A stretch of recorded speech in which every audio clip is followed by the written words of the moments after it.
DPI Tamil News. Trichy அரசு மருத்துவமனையில் தவறான சிகிச்சையால் நர்சிங் மாணவி உயிரிழப்பு. கோவை சிறுமி கொலையின் வடு மறைவதற்குள் திருச்சி அரசு மருத்துவமனையில் தவறான சிகிச்சையால் நர்சிங் மாணவி உயிரிழந்ததாக புகார் எழுந்துள்ளது. 3ஆம் ஆண்டு மாணவி சீதாலட்சுமியின் மரணத்திற்கு நீதி கேட்டு சக மாணவிகள் மருத்துவமனை முன்பு போராட்டத்தில் ஈடுபட்டனர்.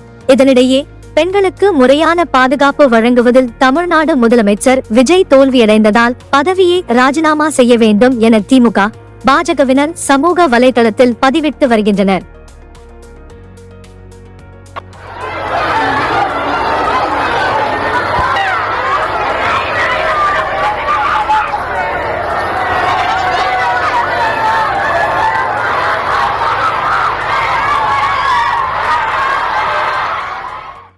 குறுஞ்செய்திகள் உடனுக்குடன் தெரிந்து கொள்ள DPI தமிழ் நியூஸ் சேனலை சப்ஸ்கிரைப் செய்து இணைந்திருங்கள்.